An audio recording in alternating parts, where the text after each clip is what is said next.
Today we'll be interviewing Christian Fenner. He is the founder of Digital Experts United, a technology-based company that works to grow entrepreneurial goals with programmers, designers, and digital experts.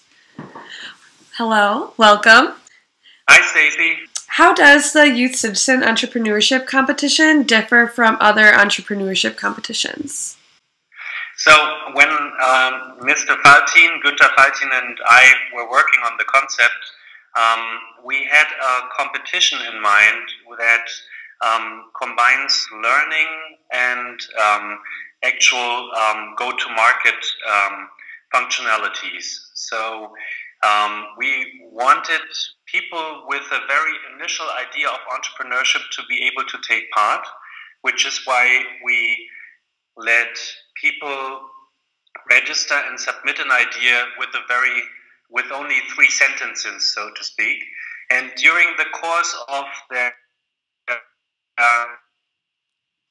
being part of the entrepreneurship community, we give them tasks to do and give them e-learning lessons to take in order to be able to work on their idea and then come up to a phase where it's a public voting phase where they actually need to learn how to promote their idea. So all the entrepreneurial skills that you need from I have an idea to it's a very successful campaign integrated in our competition, and this differs us from all other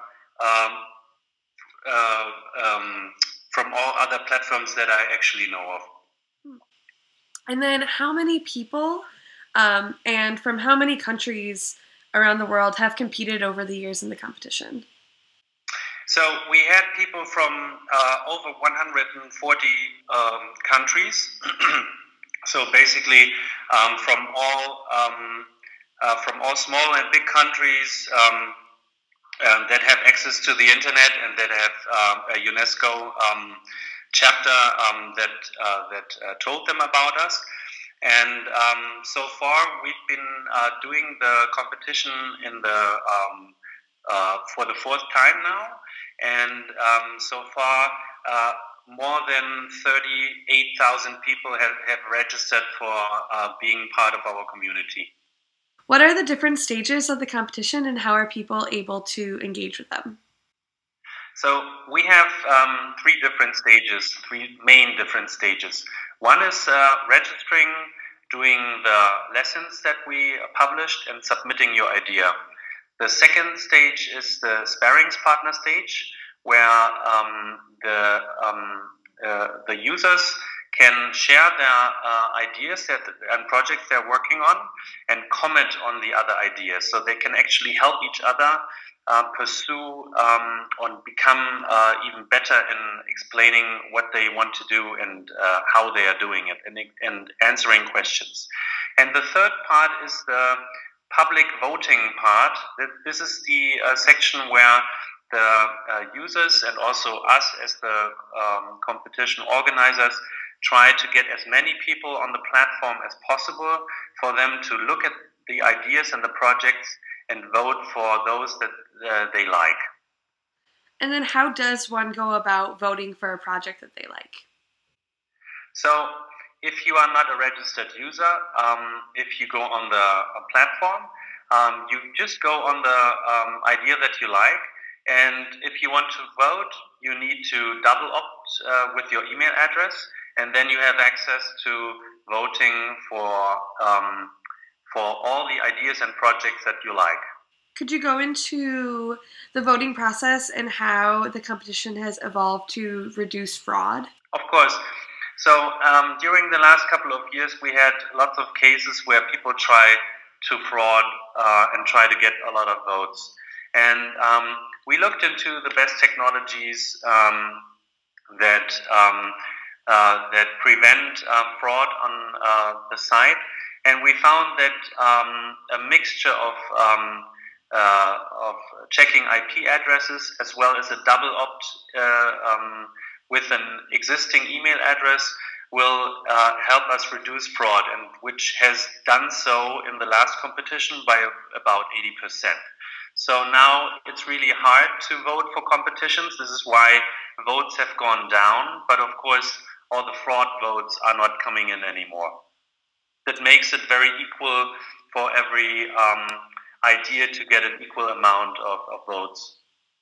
And then what's the general atmosphere between competitors in the online community?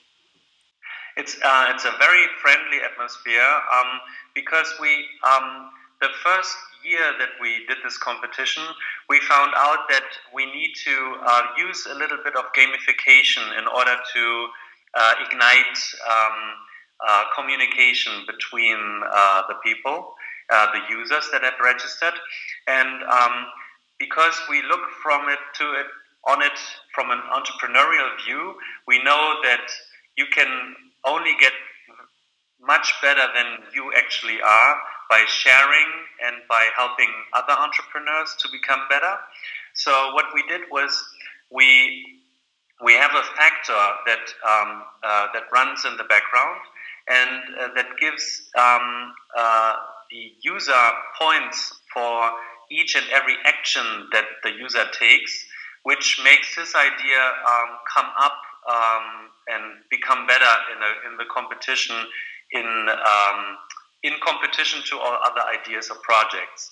And this gamification concept has really worked well. So the people that are on the platform and that want their ideas and projects to succeed know that they can get a better status in the competition by helping others through commenting, through doing all kinds of activities that you can do on the platform. And then lastly, what advice would you have for any young person looking to grow their entrepreneurial goals?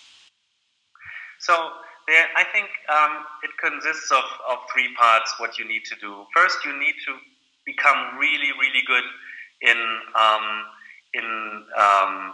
your entrepreneurial design. So you need to really, really think through what you want to pursue, because once you start pursuing it, you don't have time to work on that very well anymore. And this is the main focus of our platform here. It gives you the lessons and the education you need to learn the skill of becoming a great idea designer, so to speak. The second part is the network. So you can't do things alone. So this is why we have a community and a network that use spare partnering techniques, just like commenting, helping each other make better ideas. And the third part is learning the skills of promoting your ideas or projects so that a critical mass of people will actually know about what you are doing. And all these three things combined, we have tried to put into our competition portal. Well, those are all the questions we have for you today, Christian. Thank you so much for taking the time to talk with us about the Youth Citizen Entrepreneurship Competition. Great. Thank you so much, Stacy and Johanna.